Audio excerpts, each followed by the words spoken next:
Hello. The last two presentations were absolutely wonderful. Another round of applause.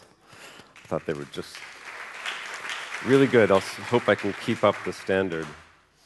When the Russian filmmaker Tarkovsky was making movies living in Russia, he had to have them all approved by the governing body of the arts, Goskino. And when he sent them an edit of his 1979 film Stalker, they said to him, why is it so slow? It should be more dynamic, which is a little bit like asking Picasso, why is everything so blue? It's just the way Tarkovsky worked. And so he gave them a wry answer. The film needs to be slower and duller at the start so that the viewers who walked into the wrong theater have time to leave before the main action starts. So my presentation might be a little bit slow at the beginning, too. This is called Planning for Innovation, if that's even possible, which it might not be. I came up with this title without really thinking about it because Helena emailed me to say, what are you talking about? And I just typed it and hit send. And I think it's because of what's happening at the place I work and the things that it has inspired me to think about. So I am ECD, one of 3 ECDs at Karmarama, which is a creative agency in London. And they've been open about 10 years. There's a fierce pride of independence at Karmarama. They were the #1 independent creative agency in the UK until November, when they were acquired by Accenture Interactive. I'm going to give you a little look at what Karmarama has been up to. This is a film case study. I promise there won't be too many films, but take a look at something that's pretty interesting that happened right before I arrived. Joining the army isn't like trying a different tea brand or buying a new kettle. Joining the army is a decision to change your life. When was the last time a TV ad alone persuaded you to change your life? We realized that the normal rules of advertising need not apply. After our 2016 Become a Better You campaign, positive attitudes towards the army were at an all-time high. But to hit even more ambitious targets, we needed to challenge stereotypes and broaden the Army's appeal to a wider audience. People who were right for the Army but still on the fence, or who might not have considered the Army at all.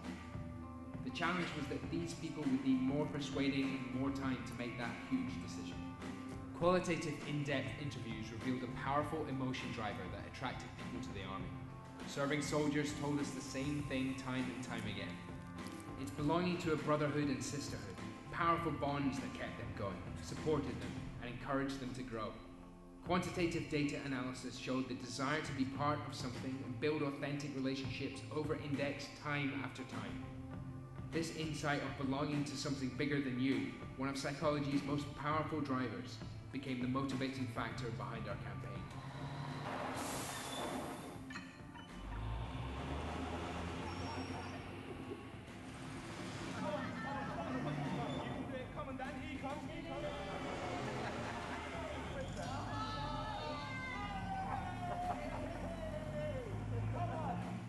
We created a campaign showing the most human, exciting, authentic, and challenging moments of belonging. But signing up is never a snap decision, and the application process is lengthy. We needed tailor-made messaging to keep applicants motivated. Using past applicants' social IDs, we looked at what they said about joining the Army before they completed their application, and used this insight to identify over 10 drivers that motivate different types of people. Then we created content for each of them. We used Continuum, a third-party database to segment propensity audiences for targeting, and geofence locations with a high proportion of individuals with those motivations. This meant hyper-targeted, personal, and efficient media buys. A bespoke dashboard allowed us to analyze attribution on an individual basis across the full conversion funnel, which helped to generate a 37% increase in display performance in 2 months, and a 30% saving in monthly media spend overall. Finally, we transformed the website into a conversion-led digital hub, where potential recruits could take bespoke paths depending on what stage they were at. The UX ensured potential applicants could find every answer, hear from real soldiers, contact their nearest Army careers office, have personalized plans emailed to them, and apply. This is belonging is a big step for the Army. It refocuses what the Army stands for. It brings it back to something genuine, something surprising, and something nobody else can come close to offering. In the first week alone, video views on Facebook went up 496%, and engagement rates increased 165%, showing our campaign had struck a chord and had got people talking. But unless it motivated applicants to join, then we hadn't done our job. January saw the highest number of monthly applications since IOC of RPP. And by the end of February, number of applications processed for regular soldiers was 58% higher than in 2016. Completed applications for reserve soldiers are at 80% higher than in 2016. Compared to the same period last year, applications for regular officers are 139% up. We continually work to improve the performance of all paid-for media channels. This has resulted in our cost per application reducing by 37% year on year. It's only the beginning, but clearly this campaign is making the army somewhere people want to belong.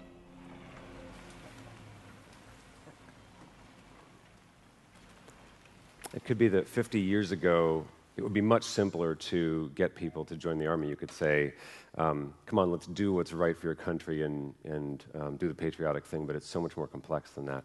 And I love the way this feels. I love that it feels very modern. I love that it's realistic, and I love the use of data. And I can say that because I had nothing to do with the project, so I can applaud them. As I said, Karmarama was until recently, the largest independent creative agency in the UK, and when they were purchased by Accenture, it caused a little bit of a stir. Typically, you know what a purchase like that means. So if WPP buys an agency, or if Omnicom buys an agency, but people don't know that much about Accenture Interactive. And I'll bet as you're hearing about it now, you've heard of them, and maybe you've walked through an airport and you've seen out-of-home signs and advertisements and so forth, but you probably don't have a strong feeling about them one way or the other. And that's true kind of internally, and it's true for sort of all of us, and we are still figuring out what this means, what this partnership means.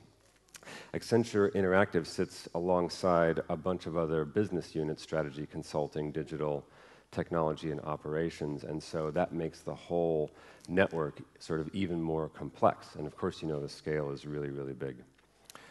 This is the sign-off for Accenture Interactive's emails. And there's something I like about it because it shows how we adapt into different things and combine different things. But the fact that we have to use 6 rotating words to describe what we do is also maybe a tell that there's an awful lot going on. And maybe that message is not super clear. Adweek just named us just a few days ago the #1 digital agency in the world, and that's in terms of revenue. And that doesn't mean an awful lot to creative people because we look at the work and we think the work doesn't matter how big you are. But it's interesting that a little shop like Karmarama, which is about 250 or 300 people, would be acquired by a $4.4 billion consultancy network. It's just massive. Here's something that makes me feel really good, though. So this is a quote from Brian Whipple. He's Accenture's senior managing director. And he says, "We don't believe brands are built from advertising anymore. They're built from an amalgamation of customer experiences, so that's what we're focused on."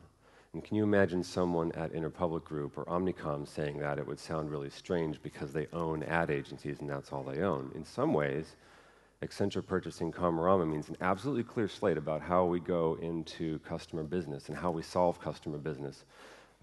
We can walk in and think operationally, we can think data management, we can think creativity, and all those things. And so we're actually really excited about that. I talked to a bunch of people about a bunch of different topics, and this guy, Pat Hanlon, is an author of a book called Primal Branding. It's a fantastic book that lists 7 keys to making people feel something about a brand, like the rituals around the brand and the non-believers and that sort of thing. And I asked him about what innovation means inside ad agencies, and here's what he said. "I would say that ad agencies have not evolved in 1,000 years. Okay, I'm kidding. Wait, no, I'm not. The way most ad agencies innovate is to get new offices. Advertising is clever, but it's iterative and has not transformed since the birth of television. 80% of people skip over ads for a reason. They are still generally the voice of the product, while today's users are listening to the voice of the people. Wake up, ad industry, it's 2017. We're already 2 decades into the 21st century. The world is changing without you." And I don't know for sure where Accenture Karmarama will go in the future, but it feels nice to be on the right side of that argument. We're already going in saying this could really be anything. We don't know what shape it'll take. We have to marshal the resources that we can to make something interesting. Another acquisition Accenture made is a digital fabrication design agency called Fjord. And here's a piece that they did, which I found really interesting. And this will be our last video, so check it out. There are over 7 billion phones in the world, and an estimated 25 million fitness trackers were sold in 2015 alone. But you know what's missing? There isn't one fitness tracker available for wheelchair users. So we built one. When I got my most recent smartphone, I activated the health tracker, only to quickly realize that the mechanics that it relies on are not the same mechanics that people in a wheelchair use. One of the challenges we had to overcome was finding a way to collect the weight, speed, and orientation of the chair for an accurate fitness tracking algorithm. Inside the device, we have a gyroscope, an accelerometer, a barometer, and Hall effect sensors which allow us to measure speed, acceleration, distance, altitude, incline, and decline. So a couple weeks later, they came back to me with a working prototype and an app, and I was basically just showing it to everyone that I know.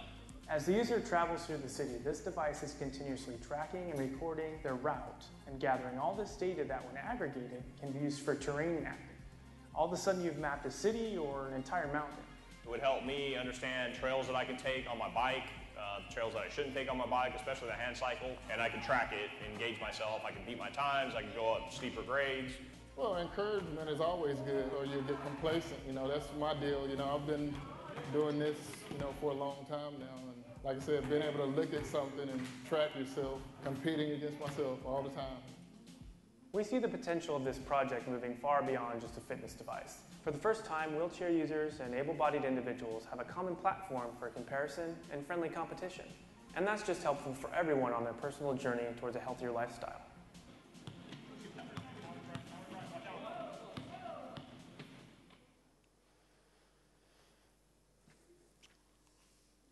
Accenture Interactive also recently created a Google Tango-enabled virtual showroom for Fiat and BMW, which is really nice. So hold your device up, and it will project using AR the car of your choice in the room of your choice. I suppose you could do this in your bathroom if you wanted. Here it's in a parking garage, or a futuristic BMW out on the street, which is a really nice way to kind of transform the car shopping experience if you can't get to the showroom. And then quickly, one other example, the inhabitants of Africa's forgotten island Ijwi on Lake Kivu in the Congo are under constant pressure to travel to and from the mainland selling their goods, mostly tungsten. They get substandard wages, and a lot of them are actually attacked by pirates out on the water. So this is hugely, hugely pressure for them. So Project First Light is an Accenture Interactive project that brings the internet to Africa's forgotten island, with internet that's actually bounced off the surface of the water between the mainland and the island itself, so that workers can coordinate the sale of their goods with people on the mainland and stay in touch with loved ones, which is really nice. In fact, the island didn't have any internet connectivity at all until then, and they've been working with tribal elders and so forth to make sure that this is done in a respectful way. I was going to ask you, are these the kind of projects that you think of when you think of Accenture, but you probably have no thought about Accenture at all. It certainly wasn't for me. But these cases show you that they have a real investment and focus on stellar work, which is really exciting. And of course, that means there's a huge focus on innovation. I have stared at this word for so long over the past couple of months that it doesn't even mean anything to me anymore. I sort of don't know what this means, and that's a little bit about what the rest of this talk will be about, is discovering what it is that we're striving for when we talk about innovation and how we get there.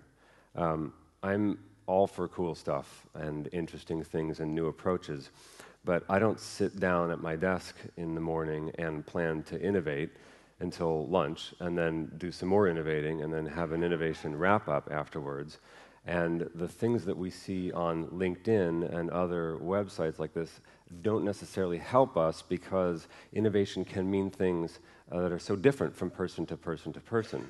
And I can't remember the last time I ever read an article about innovation and texted my friends and said, wow, I just read the most amazing article on innovation. Let's put all of its key points into action on Monday morning. It just doesn't happen. So we're just acquired by this massive global corporation that we don't totally understand. It's a great moment for me, especially because I'm new to my job. I've only been at Karmarama for almost 3 months, to start thinking about bigger questions. So what is innovation exactly? What are we all talking about? And we ought to know what we're talking about if we're going to talk about it with each other. Do we need to agree on what innovation is? If we were to pause this talk for a second and you were to ask each other, what is innovation? Are we going to get a bunch of different answers? And then is that okay? Do we need a common platform? Or maybe even more specifically, does an idea have to lead somewhere new in order to be innovative, or can it simply be cool? And does that distinction matter? Ernie Schenk is a writer, somewhat of a legendary American writer and creative director. He's a contributing editor, Communication Arts. He hosts these feisty email or Facebook discussions on his Facebook page about advertising. And I asked him about the difference between something that's innovative and something that's cool. And he said this: tactics can win you a battle, but strategy wins you wars. Amazing and cool are tactics, but where do they take you long term? And this brought to mind something that happened to me a couple of years ago. I was sitting on an innovation jury. So this is an advertising award show, and there's a specific award for innovation, and that's the jury I was on. And a fight nearly broke out when we were discussing this project. Some of you will be familiar with what this is. It's the Lexus Slide hoverboard. It is a legitimately functioning hoverboard that they built, I suppose, in California, and the details are all spelled out in the video. It involves hyper-cooled coils and magnetized things in the floor. I don't know for sure exactly, but the end of it is that there's a dude on screen hoverboarding, and it legitimately worked. Before I talk about why the fight broke out, let me just say, this is an extremely cool thing. This isn't about whether this is a cool thing or not. It definitely is. It cleared the first round of judging with incredibly high scores, and everyone on the jury wished that they had done it. But when discussion began, we started to question whether or not innovation needed to be something that led the way forward, or could it be something that's clever or beautiful? It was a question of branding versus innovation, and if this was more a great piece of branding, then it would be a question for another jury. Half of the jury was essentially saying, well, it's an amazing piece of branding because it points the way towards what Lexus wants to be and what they stand for and the kind of cool things, and it helps lift the experience of their brand. So when I see this, I go, that's great. I like Lexus a little bit better, and I think that is true. But is it innovative? And the other half of the jury was like, they made a working hoverboard. Are you out of your mind? Of course it's innovative. Can we stop overthinking this? You must be kidding me. And it was tense for a minute there. And once this idea of cool, like science project versus innovation got into our discussions, it infected everything. And things that looked like clear winners an hour beforehand that we had put behind us started coming back into discussion, and we started thinking, well, I don't know now. Can we call this innovative? Is this going to lead to something else, or is it just sort of something I applaud and I think is really cool? And then eventually we came full circle and asked, what does it matter? Why are we drawing this distinction? And I think we found that the distinction comes whether the project helps somebody or not. Ben Jones is a creative director at Google. He runs a project called Unskippable Labs. He works with brands and creative media agencies to draw on the best of media, technology, and storytelling. And he gets inside most major ad agencies and global advertisers, and he helps them shape their story for the digital age. I asked him how he defined innovation, and he said this: innovation is the creation of disruptive and transformational change. It's a definition that I like. And then he continues, I don't think the value of innovations are immediately clear or necessarily stable. So in other words, when something cool, interesting, or boundary-pushing comes along, we don't necessarily know what it's going to lead to. We don't know that we're going to look back at that day and say, that was the day that this happened or became possible. And then some of those things simply slip under the waves and we never see them again. If they don't ultimately create change, then I don't think they're innovation. They may be tools on top of which later innovations can be built, but they're not in and themselves innovations. So if any of my old jury mates happen to be in the audience today, I'll meet you outside and we can finish this. Some of you may have heard of the FWA, the Favorite Website Awards. This is a website that features the most amazing, innovative, beautiful websites and digital experiences in the world. You essentially make something that you think is worthy, you send it to them, and it gets juried, and then 365 winners every day. But what it means is that the website is an enormous resource for what's innovative and happening out there in the world. It's something you should check out if you haven't. Rob Ford is the founder of the FWA, and I asked him about innovation, but first I wanted to know, over the course of 20 years of judging websites, how many websites do you think you've seen? Because he's kind of the only person that's been doing this for that long. There are other web award schemes, but he goes back to 1998, something like this. So how many have you judged? And he said, I have seen every amazing, innovative website ever made, which is actually probably true. But it makes him a really interesting barometer for how technology changes the innovation of what we do. So I asked him, can you manufacture innovation? Can you make it happen?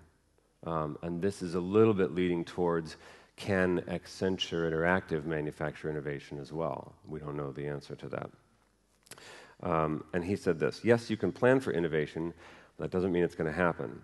I believe most innovations come from the minds of individuals who have an inner passion. That passion can become overbearing until it evolves into a reality. So he has actually a pretty interesting poetic take on how you arrive at innovation. It comes from a person, it comes from a wellspring of interest and excitement and passion that bubbles over into a project that then people draw from and it becomes innovative. So I thought it would be fun or a good idea to bring someone into this discussion today here in this room that has been involved in something innovative. So this is a person who's renowned for their role in what is inarguably one of the most innovative, beloved properties of all time. Please, everybody, give a warm welcome to Mario.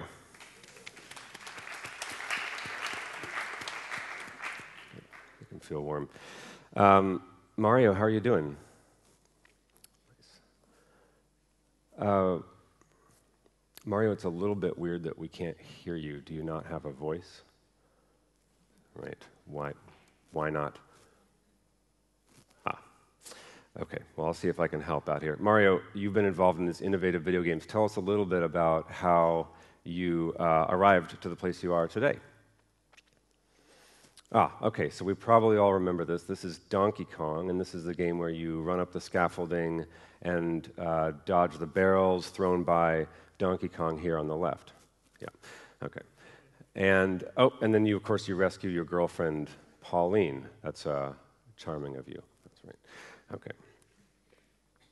And this is Mario Brothers. I don't know if everyone remembers this, but this is the one where you team up with your brother Luigi in the New York sewers, right? And you bump the turtles over and then kick them over and send them to a watery grave. Right. Cool. But wait, what about like Warp Zones and Bowser and the Princess and -1 Worlds and Fireballs and all that? Super Mario, everyone. I know you're like, why are you clapping at this? Super Mario, since you're here, why don't you tell us a little bit about Super Mario Brothers, the game that one of the world's most influential games. Okay, so you mixed the bumping from Mario Brothers, right? That's Defender, and the scrolling from Defender, so now you're not just stuck on one screen, you can scroll from left to right. That's pretty cool. Right, okay, and then athletic games were really big in Japan in the very early 80s, and you mix the jumping of that. So it's a bit of bumping and scrolling and jumping. So wait a minute, are you saying that Super Mario Brothers, one of the most innovative games of all time, is at least in part a combination of existing mechanics? That seems a little bit too simple. Are you sure that there weren't other things that went into it? Isn't that kind of oversimplifying it a bit? Right. Guys, this is sounding a little less like a moment of pure raw innovation and a little bit more like improvements over a timeline. And I think I'm seeing now that maybe we tend to give credit for moments of genius when actually they are summations of things that have been floating around already in the past. Yeah. All right, well, that was a little bit weird. Thanks a lot for coming, Marios. You've been very helpful. Is Super Mario Brothers innovative? Of course, but as we've just seen, it didn't come out of thin air. And we probably all know that moments of genius don't happen in a vacuum. And if they don't, how do they happen? And this guy has a really interesting theory about that. So this is English musician Brian Eno. He's probably best known for being the godfather of ambient music, and he doesn't believe that music happens in a vacuum either. Some of the music that he's known for goes back to Roxy music in the early 70s, some solo work. Discrete music was a big ambient landmark, ambient one music for airports, and then eventually collaborations with David Byrne and all that. So he's well known for all of that, and he is particularly on a pedestal about not taking credit as a genius and not ascribing credit of genius to people when the reality is that it came from a group. So he explains it this way. When he was in art school, he was taught by his professors that these singular sort of glorified artists throughout history that have been canonized and talked about, and they're the old masters, they were these solitary geniuses and never to be repeated, came out of nowhere and that sort of thing. But the truth is that creation doesn't happen that way. It's the result of our influences and our surroundings. This is the Algonquin Round Table in New York, a famous group of writers who fed off of each other in a kind of a web where they just built and built and built, and each other, they gave them the confidence and the inspiration to make something amazing. And the word that Brian Eno uses for this is scenius, because we're not talking about a genius, we're talking about genius that arises from a scene. So he calls it scenius, communal genius. And what's interesting about that is that he is a scenius for other people. So people have drawn influence from his work.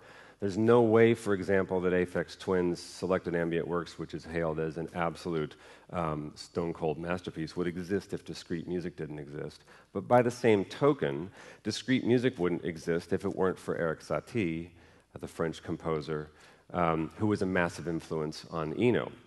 So as a group, they start to, over a huge stretch of time, almost 100 years here, influence each other, bounce ideas off of each other, and continue to create moments of genius that are really part of a group. This idea of scenius was posited by Eno in about 2007, and a lot of writing has been done about it. And the first question you would ask is, how do you make it happen? And the science fiction writer Bruce Sterling was writing in Wired magazine about this, and he is a little doubtful. Although many have tried many times, it's not really possible to command scenius into being. Every startup company or university would like their offices to be an example of scenius. The number of cities in the world hoping to create the scenius of Silicon Valley is endless, but very few have achieved anything close.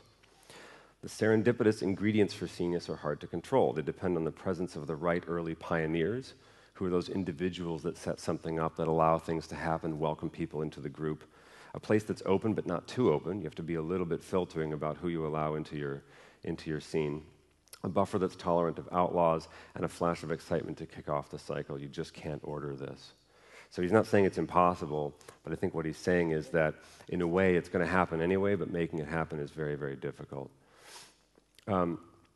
This is Bradford Cox of the band Deer Hunter. They're a band from Atlanta, Georgia, and he wants you to know exactly what influences him. And when he tells you, it has a very interesting effect. The band is, according to, where did I get this quote? It might have been from a press release, so who knows how true it is. One of the most innovative and important bands to emerge from the U.S. in recent years. They are a critical darling, and people love and admire their boundary-pushing, avant-garde music. When they released an album, Fading Frontier, a few years ago, Bradford Cox created a website. And he calls it a concept map. And each one of the items here written on the website is a clickable link out to something that influenced him.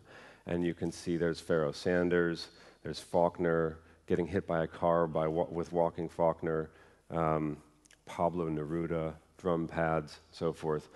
And when you click on them, you get a link. And so if I click on these bands, I get In Excess and Tears for Fears, Tom Petty, and REM, all of which you can kind of hear in his music, so that makes sense.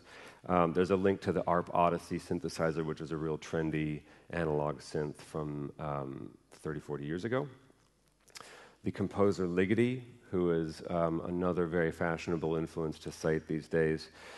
So you can hear all that in the album, and so that's nice that he's linked that up for us, but it gets more interesting because he also links to things that aren't traditionally associated with music. So for him, the quilt makers of Gee's Bend are an influence, and these are what you might call outsider artists, but it's a quilting community that's existed for an awful long time. They make these gorgeous quilts, and they were sort of discovered about 30 years ago, plying their trade. And then this is Japanese ceramics broken and repaired with gold. So this is just something that he's written on the website, but in theory, if you're listening to the record, you might think, okay, so maybe he broke something apart and then put it back together and together again in a nice way. So he's laying all this out for us and saying, here's everything that influenced me. Now, certainly some things have influenced him that he's not aware of, but I think it's fascinating the way that he's spelled this out for us so that we get a good gulp of everything that's going on in the album. And by spelling it all out, he winds up doing it sort of out of humility, almost as if he's trying to diffuse the sense of innovation. And almost as if someone came up to him and said, wow, where are you getting these ideas? Where are you getting these sounds? And he said, dude, it's not that crazy. It's just this, this, this, this, and this. And he really undercuts the sense that he might be some sort of genius by saying in plain words, this is what influenced me. This is game designer Jonathan Blow, and he's known for a couple of significant indie video games. The first one was called Braid, which was a little bit like Mario, but allowed you to rewind time and change a story.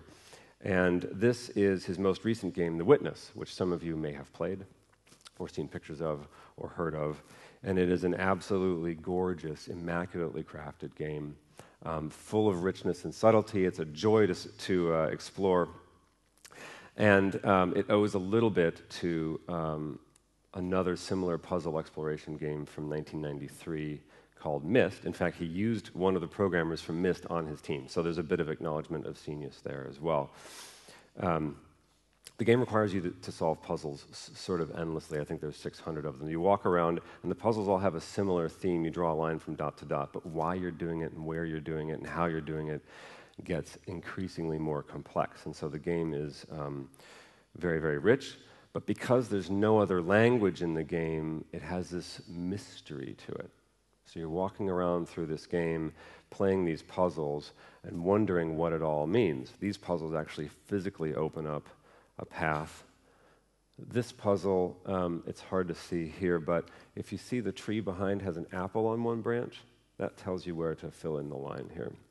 Some of them are environmental, some of them are very, very tricky, some of them refer to the scenery behind the puzzles. But here's where it gets interesting. So that's all pretty straightforward, and you could play that without being on an island. Here's where it gets interesting. As you walk around the island, you see these sculptures of people. And they're depicted in acts of struggle and acts of creation and moments of daily life. People threatening each other, defending each other, cuddling each other. Are these the people that used to live here? It's not obvious. There's no audio here. You just see them as you're walking through. And some of these actually start to refer to the game's creation itself. Like this guy is sitting in front of one of the game's own puzzle pads trying to figure out how to design it. Some figures that aren't actually near each other in game space connect depending on where you're standing. So these two figures are now reaching out to each other. And some of them are purely environmental. So here's a person with his hands up who looks exasperated and frustrated, but when you pull back, you realize he's juggling based on the stones on the ground. The moments where the landscape acts as a canvas for your puzzles are truly, truly stunning, and the things that are hidden in the game are really remarkable. Now, if he had designed the game without any of those sculptures and just said, here's a puzzle game, play through it, and you've won, you might just do that and say thanks and move on to the next game. But he didn't. He left shreds of story and left shreds of humanity there, and it begs to be understood. Like all artists, though, he has absolutely no obligation to tell us what he meant. He can tease us all he wants, but he still doesn't really owe us an answer. The comment sections of game review sites about this and the YouTube videos are full of complaints about how the meaning of the game isn't clear and that they demand an explanation. Fans of this game are really pretty upset because it's gorgeous. He's been blogging about this thing for 5-6 years. They couldn't wait for it to come out, and now that it does, they don't know what it means, and it's frustrating. And things got pretty brutal. This is a Wired article. Now that I beat The Witness, I see what's wrong with it. And this guy, Jake Muncie, really takes him to task. The Witness is a sterile, lifeless video game. The Witness doesn't ask for the player's presence and doesn't do anything beyond the bare minimum to accommodate it. It's hard, but it's empty. These are really harsh words. And if you haven't played this game, you're probably wondering, what is the big deal? Why would you get so upset about this? And I started to wonder, why do people get this upset about art in the first place? It's not like people listen to the new Rihanna album and immediately demand to know, what does this mean, Rihanna? What are you saying? Explain yourself. Jonathan Blow knew this would happen because he is a tormentor, and so he put a secret room in the game. And if you find these extremely obscure little puzzles, you can unlock a theater where 6 films will play, which in itself is odd because you're sitting there on your couch with your beer and your controller, you think, oh, I'm going to play a game. And then he's like, nope, you got to watch a movie. And some of them are long. One of them is 58 minutes. It's ridiculous. In a way, he's kind of doing what Bradford Cox did with his Deer Hunter site, but there's a bit of middle finger to it because he wants it to be still unclear. So I think I'm going to learn more about why this thing was made and what it's all about. But in fact, it makes it a little bit more confusing, and it's hard to imagine people actually sitting through this. The guy from Wired certainly didn't buy it. Much of The Witness is designed around the behavior of human beings, even if you don't see any living ones during your visit. And that's, I think, part of what makes that experience so interesting and yet also so frustrating, because you know there's a massive amount of thought into it, but you don't know why he did it for sure. And on the note of human behavior, the next thing I want to talk about is a book. And I know that if you are under 30, maybe, or you're a millennial and you're not that into books, and book sales are just kind of declining, I am going to put an image on the side of the screen that you can look at while I talk about this book to make it entertaining for you. But those of you who are into books, you can watch this regular part. So this book is called A Pattern Language, and it was written 40 years ago, in 1977, by an architect and design theorist named Christopher Alexander. And inside the book it says it's about towns, buildings, and construction. And it's divided up into 253 short chapters that you can then use the knowledge of to build a million different parks, paths, houses, workshops, and gardens. It's 1,000 pages long, but each chapter has a very short introduction in bold, allowing you to read the entire book and get the gist of the concept in about an hour, which is really lovely. But the content of the book is absolutely amazing, and it is all about human experience design, and I think leads nicely into how we, as creators, put human beings into our work as well. I'll give you some examples. This chapter is called Entrance Transition, and the bold statement at the beginning says, buildings, and especially houses with a graceful transition between the street and the inside, are more tranquil than those that open directly off the street. And if you think for a second about a house that you know that sits immediately on the street, or a cafe that's immediately on the street, he's absolutely right. You feel too connected to the outside, and there's no buffer. This one's called Ceiling Height Variety. This is one of my favorites. A building in which the ceiling heights are all the same is virtually incapable of making people feel comfortable, which probably steps on the toes of a lot of the places that we work. But if you've ever been to an aunt or uncle or grandparents' interesting old house, and it has a little alcove with a low ceiling, and it's got a great room with a high ceiling, you'll know exactly what this is about. It's about intimacy, and it's about scale. So if I have a gathering of a large number of people, I need more headroom. And if it's just 2 people or 1 person, I need less space. Filtered light. Light filtered through leaves or tracery is wonderful. It diffuses harsh shadows, reduces glare, and stimulates us biologically. And those rooms are more pleasant to be in, aren't they, when sun's shining through and you see patterns of leaves on the ground. The flow through rooms, the movement between rooms is as important as the rooms themselves. Long, dark hallways help to kill the atmosphere of a place that we live or work, whereas rooms that are more connected to each other and have shared spaces of entry and exit feel more comfortable. All right, the point I'm getting to here is that the way the book is actually structured is equally interesting because each individual idea is reliant on several others in order to come to life. For example, the chapter on filtered light links to 1, 2, 3, 4 other chapters about climbing plants, canvas roofs, and warm colors. And the chapter on the flow through rooms links to a bunch of other short passages, a staircase as a stage, tapestry of light and dark, these sorts of things. And now you see, if I'm going to incorporate that into the house I'm building, I should include these things as well. And it makes the entire system feel great. You're not supposed to use all 300 ideas in your creation, but it's a language that you create. The book is meant to be read this way, jumping around from chapter to chapter, link to link, creating a kind of net. The ideas are dependent on each other in order to work properly, which is why it's called a language, which resembles the way words work together. If this way of accessing information via links and a net looks familiar, it's because it came to life in a way that is much more popular, called the World Wide Web, about 15 years later. So this book is effectively written in hypertext 15 years before HTML was even created, the software language that turned hypertext into a coding language.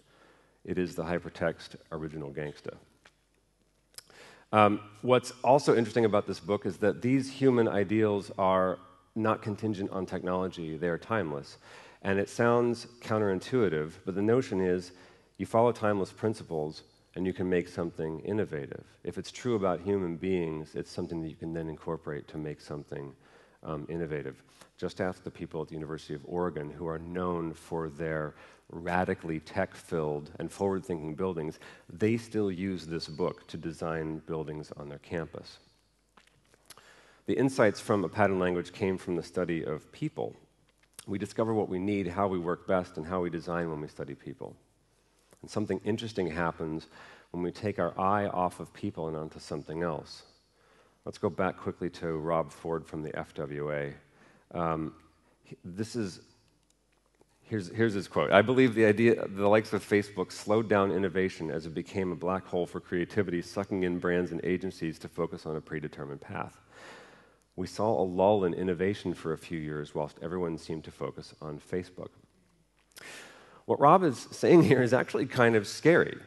So remember, this guy is the dude on top of the bridge watching every digital innovation come underneath him, and he thinks that there was a significant tapering when Facebook became a concentration for creative agencies. It's sort of horrifying. There's absolutely nothing wrong with Facebook. I think his point is that we are focusing on a specific path instead of thinking about human beings and what we desire. Which leads me to my last section. We're all familiar with this phenomenon, a worn-out place in the grass that diverges from a path, and they are called desire paths because they indicate where people desire to go. They're worn by trails or animals, and apparently they can be visible after only 15 or 20 trips. So depending on how scuffy you are, how heavy you are, something like this, they appear really quickly. Often they contrast with pathways laid down by landscape architects. So here's what the architect said you ought to go do, but this guy wants to go there. And the grass is not going to stop him. I guess at some point the urge to stay on designated paths gives way to the desire to get where you're going faster. They make a great example for the study of human behavior since the behavior is so obvious. It's there for all to see. It was grass and now it's dirt. The deeper the desire path, that's essentially more votes by foot for a certain goal that's not serviced by a walkway. How we use these to then innovate or design is really interesting. In Finland, planners are known to visit their parks immediately after a snowfall because the existing paths are invisible, you can't see them. But the footpaths where people walk through the snow, those desire lines come out really quickly, and they can think about, oh, I see why that is, because there's this building here and this building here, and there's a bus stop that we didn't think about. That kind of study of where people want to go, what they're choosing to do, are they taking the path that I suggest, or are they doing something else, is not at all different to the research that we do on the web and app usage to see where people engage, where they fall off, where they get lost and get frustrated. This is easily applicable to lots of other different things. And of course, it's covered in my favorite book, Paths and Goals. The layout of paths will seem right and comfortable only when it's compatible with the process of walking. And the process of walking is far more subtle than you might imagine, in the same sense that the process of tracking people on the web is far more subtle than you might imagine. We learn about it by studying people. So innovation satisfies something we desire, even if we didn't know we desired it. And Ernie Schenk, for our last quote here, "I think you can try too hard. It's like looking for the fountain of youth or the Holy Grail. The truth is, innovation isn't hiding in books or TED Talks, or my talk maybe. It's in you." In other words, while it's valuable to study how people engage with things like Facebook, we might be missing out on other things that people desire. So what does all this mean? What am I getting at? Land the plane, Brian. What's going on here? You can't plan for innovation. It's too complicated. It's too many variables. The best that you can do is try not to kill it. Don't stand in the way. If it happens, it happens. Good luck. Unless we abandon the idea of the solitary genius. You're better off working together and exposing your thinking to as many people as possible. Work together and spread the credit. Design around human behavior. Tech can be a trap. Think about people, about what they want, about what would be helpful. Don't dismiss yourself. Ralph Waldo Emerson has a great quote: "A man should learn to detect and watch the gleam of light which flashes across his mind from within. Yet he dismisses this thought, dismisses without notice his thought because it's his. He dismisses it because he had it himself." In every work of genius that we see, we recognize our own rejected thoughts. They come back to us with a certain alienated majesty. Maybe if we do all things, the innovation will take care of itself. Probably. Thanks.